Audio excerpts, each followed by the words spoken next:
Assalamualaikum warahmatullahi wabarakatuh. Alhamdulillah rabbil alamin wassalatu wassalamu ala asyrafil anbiya'i wal mursalin wa ala alihi wa sahbihi ajma'in. Qala Allah fil Qur'an, a'udzu billahi as-sami'il 'alim minasy syaithanir rajim. Bismillahirrahmanirrahim. Innahum fityatun amanu bi rabbihim wa zidnahum huda. Sesungguhnya mereka adalah pemuda yang beriman kepada Rabb mereka dan kami tambahkan kepada mereka petunjuk. Shadaqallah wa shadaqa rasuluh wa ba'du. Yang mulia Ustaz, Muallim, anak-anak remaja, alhamdulillah saya berdoa kepada Allah semoga menanti yang beberapa jam, mungkin sudah berapa jam nunggunya dari asar ya. Dari asar tadi itu berbuah pahala dari Allah Subhanahu wa taala. Dan menjadikan kalian secara khusus anak-anak remaja ini istiqomah di jalan dakwah Islam, yang tentu saja kita merasakan betapa sulitnya hari ini untuk bisa berada dalam posisi istiqomah itu. Karena terus terang tidak hanya kita sendiri dari sisi nafsu kita, tapi faktanya bahwa setan tidak diam untuk kemudian membiarkan kita berjalan dalam keadaan taat kepada Allah. Setan ingin merusak kita. Kenapa? Karena dia tahu bahwa aset kunci dalam Islam itu adalah remaja. Itu aset kunci saya bilang. Karena kalau ini anak-anak remaja seusia kalian ini sudah rusak, maaf cakap, rahim. Tahu berapa besar rahim itu? Dia sebesar jempol ini kalau kalian taruh. Ini kalian sudah cemari, maka nantinya yang lahir atau generasi berikutnya seperti yang dibilang dalam Al-Quran dalam surat Maryam ketika membelah ayat itu, fakhalafa min ba'dihim khalfun adha'us shalah wattaba'us syahawah. Maka muncullah generasi setelah mereka, generasi yang mereka itu adalah meninggalkan sholat. Jadi indikator kita sebagai remaja Islam, walaupun ikut gabung remaja masjid sekalipun, sekarang ini sangat sulit untuk melihat kita ini adalah remaja yang 5 waktunya nggak putus. Nah ini mau kita diskusikan kenapa-kenapanya ini. Ya, wattaba'us syahawat, dan mengikut hawa nafsu. As-syahawat itu pertama adalah kesenangan hidup, laki-laki sama dia adalah perempuan, kemudian harta, kemudian simpanan, kendaraan dan macam-macam. Nah pertanyaannya sekarang, ada apa dengan remaja Islam? Dan saya ingin mengambil contoh yang diceritakan dalam surat Al-Kahfi ini. Dalam ayat 13 Allah Subhanahu wa taala mengambil sampel. Ada orang yang jumlahnya diperselisihkan, apakah mereka 7 atau 9. Tapi Quran mengatakan bahwa jumlah mereka tidak penting, tapi salah satu di antara mereka adalah hewan atau anjing mereka. Tahu nggak kisah apa ini?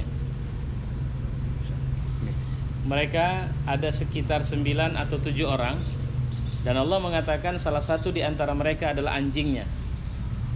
Ingat kisah apa ini? Mereka bersembunyi dalam gua. Al-Kahfi. Ashabul Kahfi ya. Nah, jadi ini sekaligus juga saya tanya ini supaya bisa paham. Jadi kalian jangan merasa rendah, lemah. Kalau saya tanya menganggap waduh, jadinya jerih nih. Supaya kita tahu juga, bisa kita petakan siapa kita sekarang dengan tugas-tugas besar yang kita lakukan. Saya akan menceritakan hikmah dari kisah Ashabul Kahfi. Tapi kenapa saya mau cerita itu? Nah, tolong pahami bahwa kemarin saya membeli kembali satu buku yang ditulis dalam versi yang sedikit berbeda. Judulnya The Protocols. Protocols ini adalah buku yang merupakan poin-poin penting dari pidato-pidato pendeta Yahudi sewaktu mereka belum punya negara yang bernama Israel. Ternyata 24 poin penting itu ada satu poin menarik yang mereka menempatkan, memposisikan bahwa kita umat Islam adalah ancaman bagi mereka sampai kapanpun. Saya ulang sekali lagi, kita umat Islam itu ancaman bagi mereka. Kenapa? Karena pasti yang paling tidak setuju dengan datangnya kembali Yahudi ke Israel itu adalah orang Islam.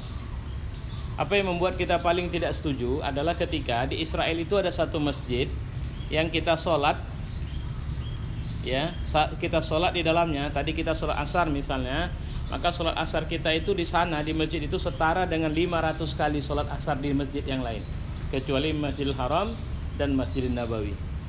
Kalau tadi kita sholat asar, dan sholat asar yang di Masjid Nabawi, ini masjid apa nama masjid kita? Nurul Falah. Di Masjid Nurul Falah kita sholat asar. Kemudian kita sholat asar di masjid yang di waktu yang sama, orang sholat asar di Masjidil Haram. maka bandingannya adalah 100.000 kali dibanding sholat di Masjid Nurul Falah. Itu kalau sholat di Masjidil Haram. Sementara kalau sholat di Masjid Nabi itu 1000 kali bandingannya lebih tinggi dari sholat di masjid kita ini. Nah, di Palestina itu ada satu masjid. Masjid apa namanya? Masjidil Aqsa. Itu 500 kali. Apa yang membuat saya bilang tadi orang Islam paling tidak bisa terima Israel ke sana, karena salah satunya di sana ada Masjid Aqsa, itu adalah wakaf yang diberikan Allah kepada umat Islam. Oke. Nah, sekarang tentu saja mereka tidak mau kita ini militan. Coba bayangkan kalau kita punya militansi keberislaman. Coba sekarang saya mau tanya sama anak remaja, ada nggak narkoba udah di kampung kita? Ada ya? Banyak nggak? Banyak ya, astagfirullahaladzim. Tahu nggak kalian? Indonesia dengan negara big Muslim country, negara besar loh. Lebih dari 70% rakyatnya Muslim, sudah. Negaranya luas. Badan apa namanya? BNN itu apa namanya? Badan narkotikanya ada. Polisi di semua wilayah ada, sampai ke desa ada. Tapi kenapa narkoba sampai ke desa? Siapa sih sebenarnya yang ingin dihancurkan di sini? Jangan lupa loh, saya mau bilang badan yang memberantasnya ada. Tapi kenapa sepertinya kok mudah saja masuk sampai bukan kota, ke kampung kita ini. Ada lagi yang mungkin lebih belasak ke sana sampai. Pertanyaannya, pernah nggak kalian berpikir sebenarnya ada rangkaian apa ini gitu? Pernah nggak berpikir bahwa sasaran sebenarnya adalah kita? Siapa kita? Remaja-remaja Islam. Apa tujuan dari sasaran penghancuran ini? Saya pernah punya pengalaman. Alhamdulillah adik saya sudah tobat dan sekarang dia ustadz di kampung. Ya, dulu dia adalah pemakai istilahnya sabu. Dan bukan sekedar pemakai, dia jago meracik kabarnya Pak. Saya nggak ngerti istilah meracik jago. Rupanya ada kalau pandai meraciknya dia lebih enak taste-nya gitu. Saya bisa melihat bagaimana hancurnya dia ketika dia sakau, apa saja bisa dia buat agar dia bisa dapat benda itu. Coba bayangkan kalau kalian sudah dihancurkan sekarang, kalian nggak mikir masa depan. Kalian nggak akan mikir bahwa ini sawit kita ini akan tetap menjadi sawit yang akan jadi produk sawit yang memberikan sumbangan atau membantu ekonomi kita atau negara. Kita nggak mikir. Kita bilang bahwa asal dapat sabu, oke, nggak apa-apa, jual sawit juga nggak masalah. Itu yang terjadi. Kita nggak mikir kuliah, kita nggak mikir jadi orang hebat. Maka coba bayangkan, ada berapa persen orang-orang hebat dari Indonesia sekarang? Kalaupun ada, berapa persen yang mereka bisa hidup di sini? Rata-rata nggak bisa hidup. Mereka pergi lari ke negeri-negeri lain. Itu yang disebut dengan brain drain, pelarian intelektual. Ingat kasus mantan menteri kita kemarin. Dia warga negara Indonesia, dia juga warga negara Amerika. Kenapa? Bukan dia tidak mau, kalau mau kita bilang kira-kira begitu. Tapi persoalannya ilmu dia bisa diterapkan nggak di sini? Kemarin ada dokter yang bisa menemukan anti kanker. Tapi begitu ketemu Pak, apa yang dilakukan oleh negara yang kita lihat, maka malah dituding, malah dibilang, kau belum ada izin dan sebagainya. Akhirnya dia pergi ke negara lain sambut dia. Nah, apa tujuannya? Supaya kita tetap jadi bangsa kuli. Supaya kita tidak boleh maju. Kalaupun ada nanti orang yang punya perusahaan sawit, itu kalau bisa bukan kita. Bukan muslim. Bukan anak negeri. Nah itu. Bisa bayangin itu kan? Coba lihat nanti prestasi-prestasi. Coba lihat daftar Nobel ilmuwan, Nobel ilmiah. Coba perhatikan. Kalau kalian agak sedikit lihat petanya, siapa peraih Nobel keilmuan dunia? Coba cari ada berapa orang Islam di situ. Nobel perdamaian, ada berapa orang Islam di situ? Kenapa? Satu, kemudian coba cari siapa negara muslim yang punya persenjataan nuklir. Tidak boleh ada. Kalau ada, itu diperangi, dituding teroris. Nah, kenapa? Nah, itu yang mau saya sampaikan. Satu, kalian akhwat, perempuan, kalau itu soleha, maka itu tadi saya bilang, rahim kalian akan menjadi pusat pembentukan atau membentuk lahirnya generasi baru yang juga soleha. Dan mereka tidak mau itu. Mereka mau baut generasi kita ini, masjid tetap ada tapi jamaah sudah habis. Pertanyaannya kalau ditanya, apa tidak ada remaja Islamnya? Ada. Tapi tidak mau datang lagi. Tidak mau datang bukan mereka larang, Tapi mereka yang membuat pancingan-pancingan kayak tikus, dikasih makanan sini lari ke sana, makanan terperangkap di semua itu. Kenapa? Jawabannya adalah kalau kita bisa menjaga keimanan kita kepada Allah. Saya ulang sekali lagi, kalau kita bisa menjaga keimanan kita kepada Allah, maka kita menetapkan harga diri kita adalah surga Allah Subhanahu wa taala. Kalau sudah itu harga diri kita, mereka nggak bisa rusak kita. Kalau sudah itu harga diri kita, maka kita akan tidak bisa dibeli oleh apapun. Lihat TV kita, coba perhatikan acara TV. Apa acara yang kalian bisa kasih? Ini adalah acara yang akan menambah nilai-nilai keimananku. Coba tunjukin acaranya. Nyaris dari pagi sampai tengah malam, sampai dini hari, acara TV itu rabis. Saya bilang, sampah semua. Acara ngoceh sini, ngoceh situ, ngobrol sini, yang tidak ada mendidik kita, tidak ada mengarahkan kita. Yang membuat, coba, mohon maaf ini bos. Nah, ini kebetulan bajunya yang bos ini kan. Nah, saya mau tanya terakhir bos. Namanya siapa mas? Luqman. Masya Allah, semoga Luqman kayak Luqmanul Hakim dalam Al-Quran. Insya Allah, amin. Ya, Luqman, kapan terakhir pegang Quran? Tadi malam, alhamdulillah. Antum siapa namanya? Hugo Sport. Andy. Kapan terakhir membaca Al-Quran? Ramadan Pak. Ramadan, alhamdulillah. Masya Allah, masih baca di Al-Quran. Tapi Ramadan yang lalu. Enggak, ini kita tidak sedang membuka-buka aib, enggak. Tapi maksud saya, ketika kelas kita sudah seperti ini sinyal merah. Ini artinya kita mudah terbeli, kita mudah dirusak. Nah, kita nggak lama-lama tadi rencananya, memang diskusi kita yang harus kita panjangin. Karena saya berharap kalian bisa muncul sebagai anak-anak kebon, yang bahasa anak kebon itu harus dimunculkan sebagai bahasa, karena kebun kita itu steril. Kita mau belajar banyak, suasana fasilitas pendidikan Islam kan banyak ya Pak. Banyak. Kalau mau buat ini ada, mau buat itu, Masya Allah. Tapi satu hari lagi, 10 tahun lagi, 15 tahun lagi, 20 tahun lagi, kalian sudah harus bisa berpikir, siapa aku di republik ini? Apa kontribusi yang bisa aku buat? Aku tidak berhayal bahwa aku akan tinggal selamanya di sini. Tapi aku akan punya karya, yang karyaku itu kelasnya minimal kelas kabupaten, lebih tinggi kelas provinsi. Karyaku ya. Jadi coba bayangkan siapa kalian. Jangan membayangkan, ngapain dipikirin, yang penting kita enjoy saja. Nah, ini yang terjadi pada generasi yang disebut dengan Ashabul Kahfi. Mereka itu rata-rata anak muda. Allah tidak menceritakan mereka ini ada yang sudah menikah. Kenapa Allah puji mereka sebagai amanu bi rabbihim? Adalah karena sebab mereka tinggal di sebuah negara yang pemerintahnya, rajanya mengaku Tuhan. Yang karena mereka tidak setuju dengan pengakuan si raja, maka akhirnya mereka lari dan bersembunyi dalam gua, dan Allah tidurkan mereka lebih dari 300 tahun. Nah, ini kisah orang yang tidur dan tertidur, bukan tidur ya, 300 tahun. Siapa yang menidurkan mereka? Allah Subhanahu wa taala. Apa yang mereka lakukan sehingga mereka bersembunyi dalam gua itu? Yang mereka lakukan adalah menyelamatkan keyakinan atau keimanan mereka kepada Allah. Nah, pernahkah kalian berpikir bahwa apakah kalian mau terjun kepada seperti orang bilang apa? Alah, nggak anak muda kalau nggak pernah coba.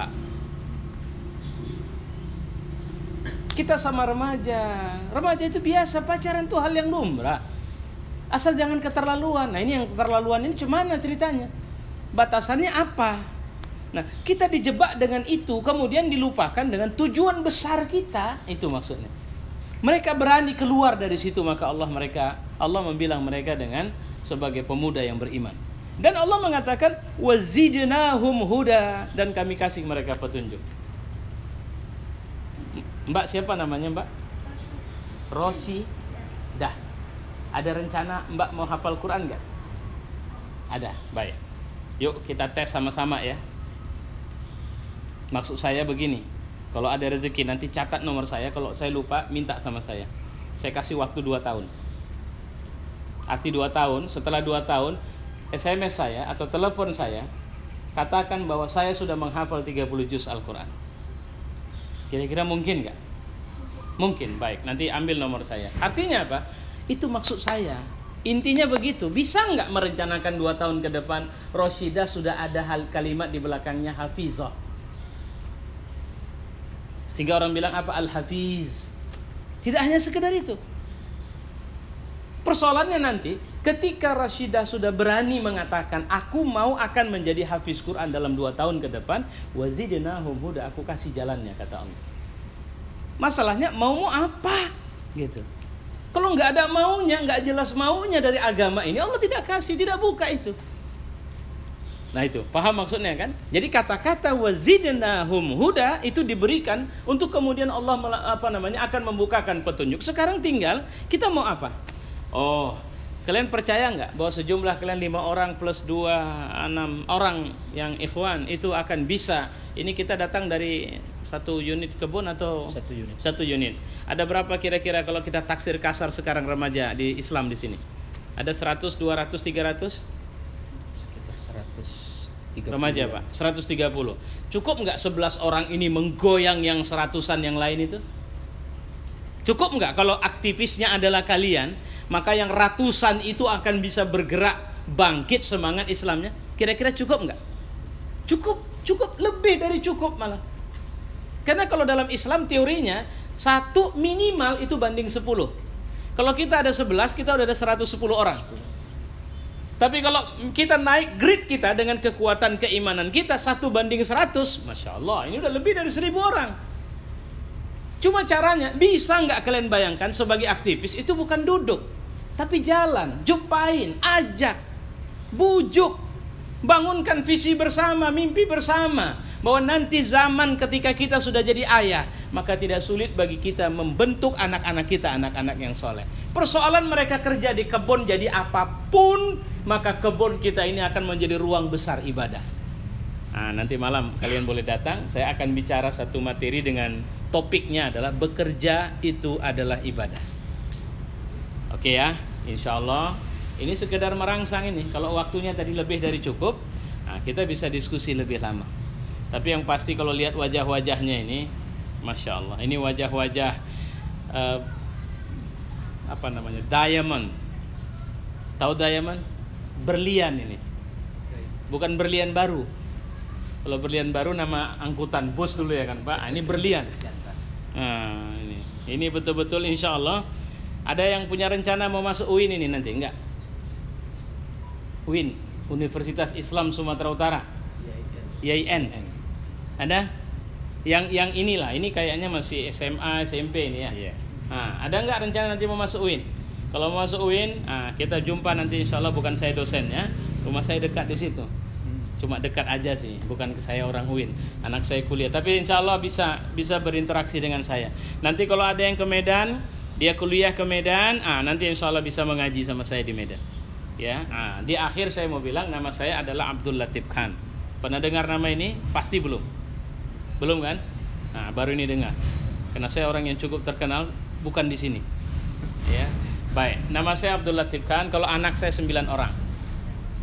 Ya, 1 orang, 2 orang perempuan, 7 orang laki-laki. Ya, istri alhamdulillah masih dan tetap insya Allah akan 1 orang. Ya, saya nggak pernah punya rencana 2, 3 atau 4. Ya, itu urusan Allah Subhanahu Wa Taala. Ya, kalau pekerjaan saya berdakwah dan mudah-mudahan di antara kalian ada yang mau jadi ustadz di sini selanjutnya. Ada yang sudah jadi ustadz atau sudah mau jadi ustadz? Ini kayaknya mukanya wajah ustadz ini. Antum siapa namanya? Fani Susilo. Fandi. Kayak Fani. Kerja, kuliah? Apa? Siswa masih. Ya, ada memang kecenderungan ke arah situ. Mau belajar berdakwah sih Pak. Itu dia, nampak dari wajahnya itu, nampak itu. Ada yang mau jadi pengusaha nih, saya tengok satu ini. Siapa yang baju batik ini? Ya kan? Mau jadi pengusaha sawit atau apa? Pengusaha batu bara gitu kan. Mudah-mudahan jadi orang-orang bertakwa itu muncul dari sini. Dan orang-orang tua kita digantikan orang-orang yang lebih baik lagi. Wassalamualaikum warahmatullahi wabarakatuh. Waalaikumsalam.